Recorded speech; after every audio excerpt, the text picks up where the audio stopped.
Graça e paz, muito bem-vindos a mais um programa de estudos bíblicos aqui na Rede Super.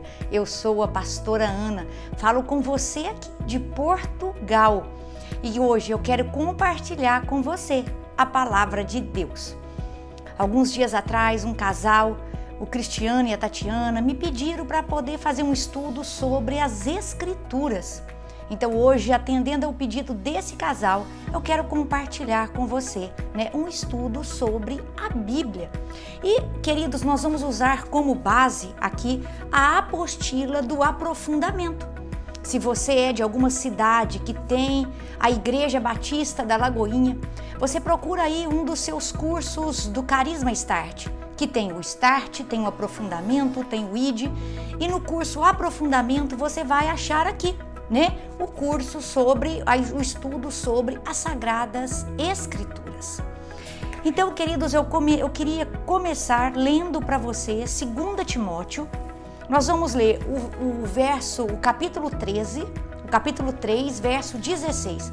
Então, 2 Timóteo, a carta que o apóstolo Paulo escreveu ali a Timóteo, capítulo 3, verso 16, que diz assim: toda a Escritura é inspirada por Deus e útil para o ensino, para a repreensão, para a correção e para a instrução na justiça. Toda Escritura é inspirada por Deus. Queridos, precisamos entender que esse livro que eu e você seguramos nas mãos, que fazemos os nossos devocionais, que é a nossa regra de fé e prática, é esse livro que nós levamos à igreja quando vamos ali no culto, o livro que nos acompanha onde vamos. Esse livro é o registro da revelação de Deus para a humanidade. Ou seja, aqui, como diz o pastor Márcio Valadão, não apenas contém a palavra de Deus. Esse livro, as Sagradas Escrituras, é a palavra de Deus. E então, queridos, precisamos entender, como diz esse versículo, que é toda a Escritura, não é parte dela, é toda ela foi inspirada por Deus. Isso nos ensina que não é uma fábula, que não são contos humanos, que não são histórias folclóricas, que não são histórias da carochinha. Essa palavra é digna de confiança, ela é fidedigna, ela não contém erros, porque ela é a palavra de Deus. E Deus, através do Espírito Santo, inspirou homens, num decorrer de 16 séculos, a escrever essa mensagem. Então, esses homens, por mais que tivessem ali o seu contexto, a sua cultura, por mais que Deus tenha usado a mente desses homens, esses homens registraram aquilo que Deus queria que eles registrassem. Eles registraram exatamente o que Deus queria que eles registrassem. Lógico que Deus, queridos, não ditou palavra por palavra, Deus não veio e fez uma psicografia com esses homens. O Espírito Santo trouxe à mente desses homens aquilo que eles deveriam escrever, sem nunca desprezar o seu contexto cultural, o seu contexto histórico e a sua cultura, o seu vocabulário, Por exemplo, Amós era um boiadeiro. Então, quando você vai ali no Antigo Testamento, no livro dos profetas menores, e você lê o livro de Amós, você vai ver que ao falar das mulheres ali, ele vai fazer uma comparação com as vacas de Baçã. Ou seja, a forma como um homem finito, como Amós, conseguiu entender a mensagem e colocá-la aqui de forma clara, inspirada, para que eu e você entendesse, Ele usou o seu contexto cultural, o seu vocabulário, usou ali o seu contexto histórico. Então Deus não desprezou essas características do homem e ao mesmo tempo fez com que o homem conseguisse registrar para nós essa revelação de forma fidedigna, de forma que saísse conforme a sua palavra, conforme a sua vontade. E tudo isso que Deus revelou para nós, como diz aqui o verso 16, é para o nosso ensino, para a nossa repreensão, para a nossa correção e para a instrução na justiça. Queridos, essa palavra é a palavra de Deus. E por isso, queridos, por ser a palavra de Deus, ela tem autoridade. E por ser, queridos, inspirada pelo Espírito Santo, e o Espírito Santo ali não erra, logo essa palavra, ela é infalível. Ela não contém erros. E aí, queridos, quando você olha para a Bíblia Sagrada e você começa a ler os seus livros, você percebe que a Bíblia Sagrada é um milagre. A sua harmonia nos revela, queridos, que foi obra divina. Como que num decorrer de 16 séculos, aproximadamente 40 autores, então 16 séculos, 40 autores em lugares diferentes, em tempos diferentes. Muitos deles não se conheceram, conseguiram escrever uma mensagem que se conecta uma com a outra, que tem harmonia do começo ao fim, de Gênesis a Apocalipse. Uma mensagem, queridos, única, uma mensagem aqui inspirada por Deus. Então esses homens não se encontraram para escrever esses livros e depois juntaram. Em cada parte Deus inspirou aqueles homens, e quando ali no concílio de Laodiceia, em 360, essa Bíblia que nós temos, foi ali definido o seu cânon, ou seja, os livros que nós temos hoje. Também o Espírito Santo não apenas inspirou aqueles homens a escreverem, como também o Espírito Santo inspirou aqueles homens que faziam parte daquele concílio a baterem um martelo e falar: esses são os 66 livros inspirados pelo Espírito Santo. E esses serão as Sagradas Escrituras, será a Bíblia Sagrada, a nossa Bíblia para a regra prática da nossa fé. Então, queridos, eu gostaria de começar a mostrar para vocês como que funciona a nossa Bíblia, como que você se orienta por ela. Você já viu que ela é um milagre, que ela é harmônica, que ela é a palavra de Deus, que ela não contém erros, né? Então, nós precisamos, eu vou abrir com você aqui, nós precisamos começar então pelo índice da nossa Bíblia. Então você tem na sua Bíblia o Antigo Testamento e o Novo Testamento. De forma alguma, queridos, o Novo Testamento revogou, de forma alguma ele apagou, o Antigo Testamento. Ele é um complemento do Antigo Testamento. Se o Antigo Testamento foi o cenário, foi a preparação para a vinda do Messias, o Novo Testamento é esse cumprimento da chegada do Messias. E depois, como que a igreja foi nascendo, desenvolvendo e levando essa mensagem adiante. Então, o Antigo Testamento foi esse cenário, foi essa preparação, foi esse pano de fundo que anunciou a vinda do Messias. O Novo Testamento conta, o Messias veio. Querido, cerca de 300 profecias que estavam no Antigo Testamento, elas se cumprem no Novo Testamento com a vinda de Jesus. Então, o Novo Testamento conta essa vinda de Jesus, conta ali, fala para nós a biografia dele, o que foi que ele nos ensinou, como foi que ele nos comissionou. E daí por diante, depois dos evangelhos, nós vamos ver como foi que a igreja se desenvolveu. Então, tome aí a sua Bíblia. Então, quando você for lê-la, você faz assim uma divisão que fica mais fácil para você dividir e entender os livros que você está lendo. Então você pega os 5 primeiros livros da Bíblia, que começa aqui em Gênesis e vem até Deuteronômio. Nós chamamos esses 5 primeiros livros de Pentateuco. E a sua autoria é atribuída a Moisés. Depois você pega de Josué até Ester. E aí você separa 12 livros. Esses 12 livros são os livros históricos e vão nos contar ali, sobre a história do povo de Israel e como Deus agiu, no meio deles. Então, queridos, depois desses 12 livros históricos, você pega mais 5. Então você começa aqui em Jó, vai até Cântico dos Cânticos, e esses 5 livros se chamam os livros poéticos. Depois vão vir ali 17 livros, que são os livros dos profetas. Mas nós dividimos assim, os 5 primeiros que você pega aqui, Você pega os 5 primeiros e nós vamos chamar de profetas maiores. E depois você pega os 12 últimos e nós vamos chamar de profetas menores. Então os profetas maiores, você começa em Isaías e vem até Daniel. Os profetas menores, você começa em Oséias e vai até Malaquias. E a questão dessa divisão, profetas maiores e profetas menores, não tem a ver com a sua importância, mas sim com o tamanho do livro ali que cada um escreveu. Então passamos para o Novo Testamento. O Novo Testamento começa então com os 4 evangelhos.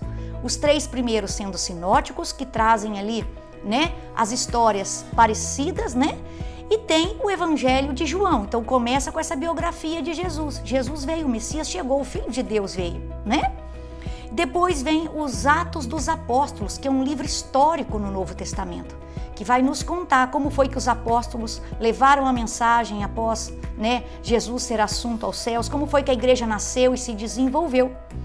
Logo em seguida, você vai achar as cartas paulinas.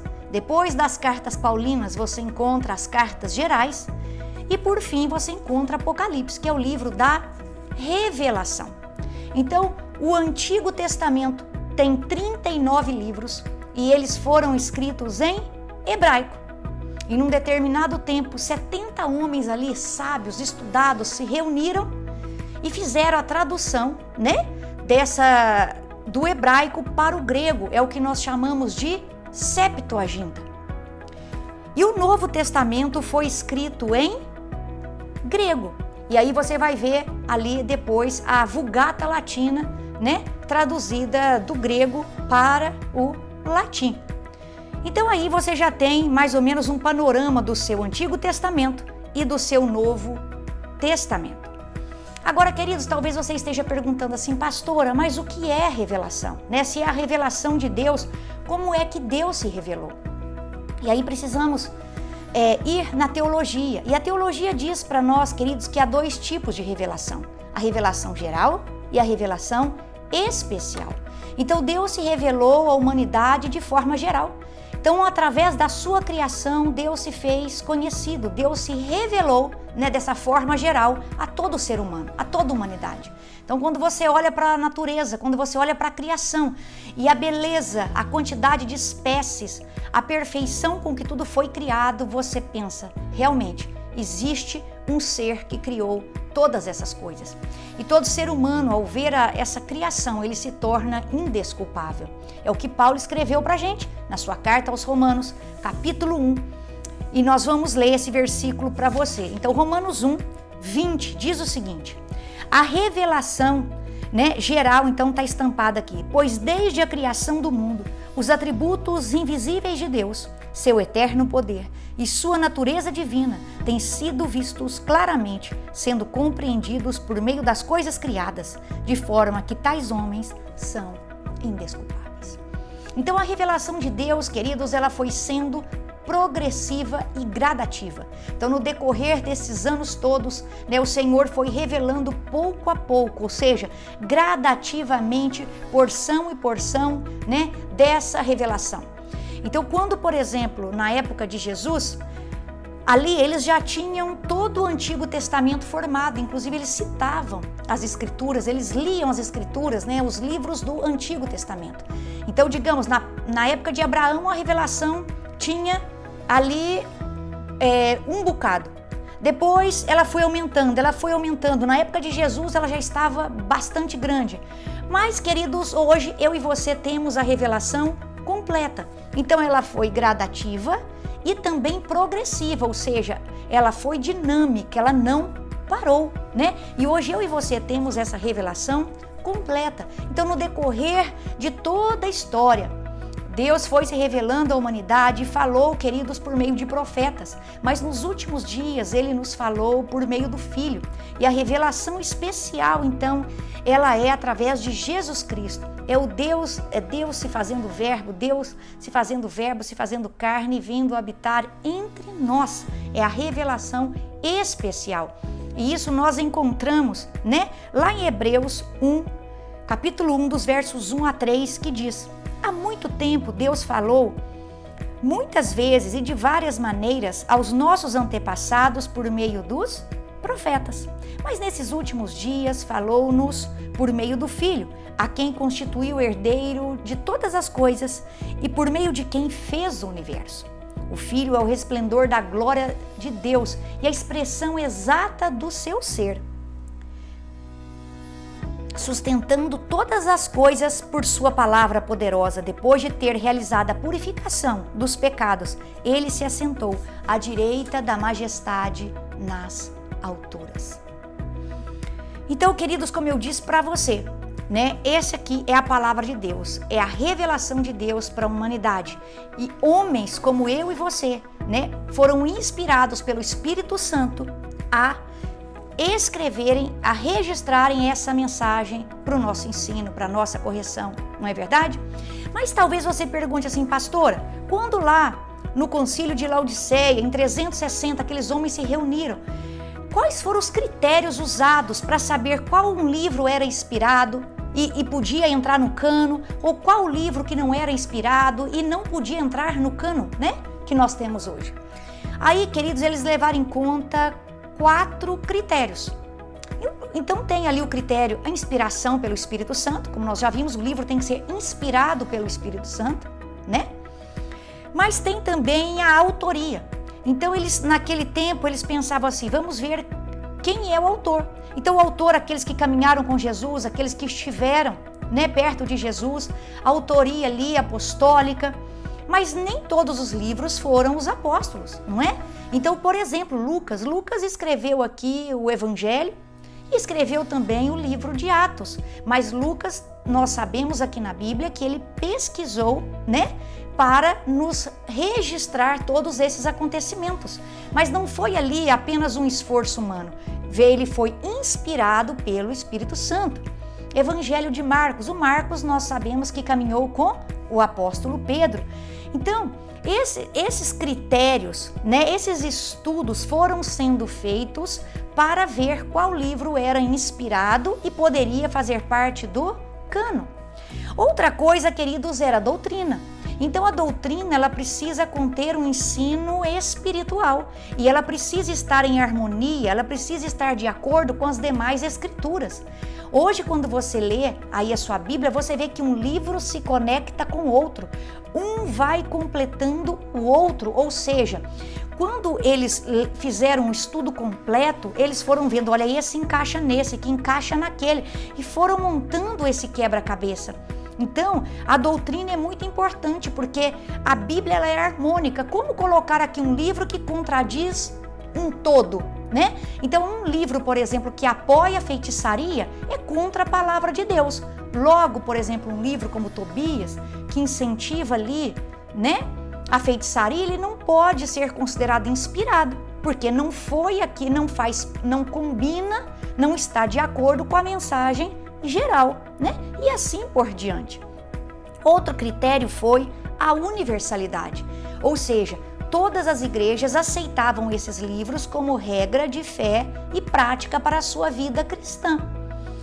Como, por exemplo, essas cartas do Novo Testamento surgiram, né? Então, vamos supor, os apóstolos iam lá, pregavam numa cidade, começava ali a pregar de casa em casa, nascia ali um estudo e logo nascia uma igreja. Mas eles partiam daquela cidade. E como agora, queridos, instruir aquela igreja? Como agora doutrinar aquela igreja? Então, eles enviavam as cartas para aquela igreja, instruindo aquela igreja, fazendo ali teologia, né? Criando a doutrina.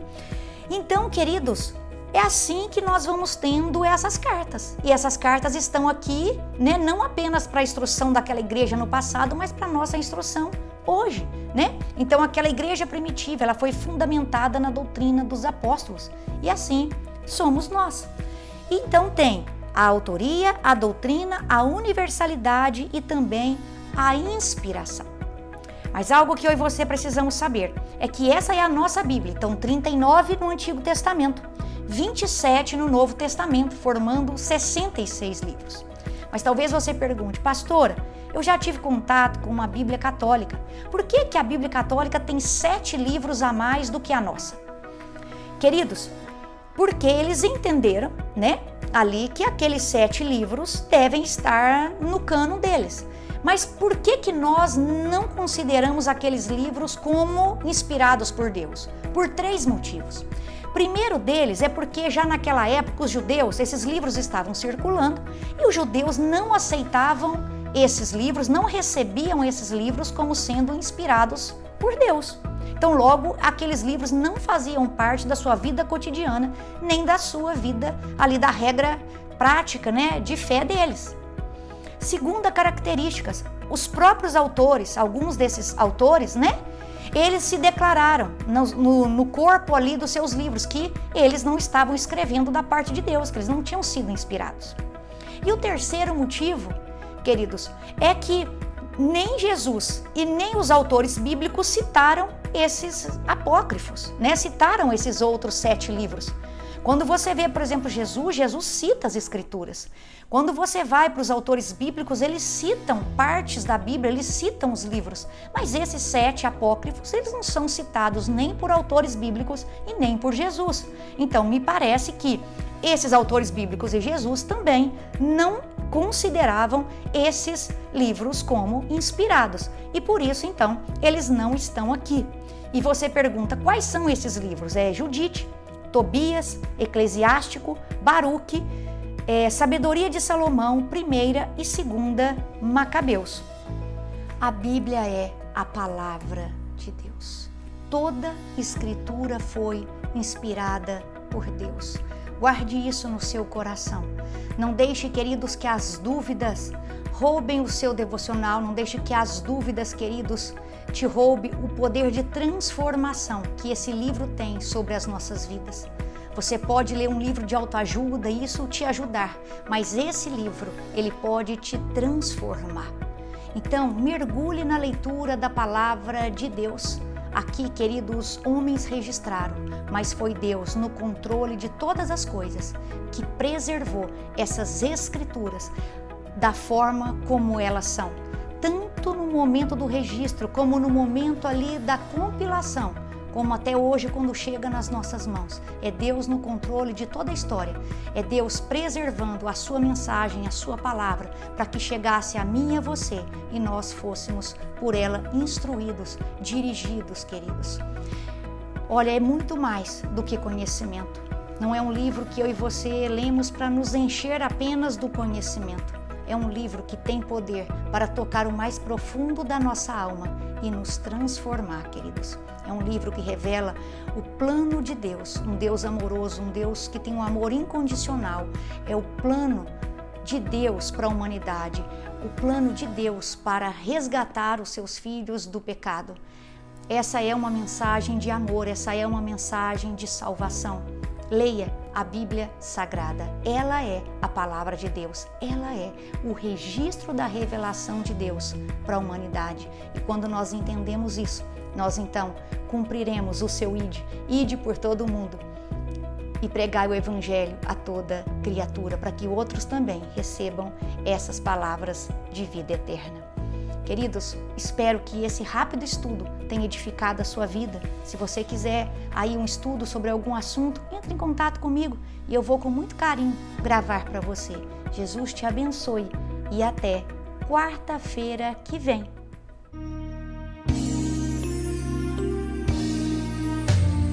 Gênesis, Êxodo,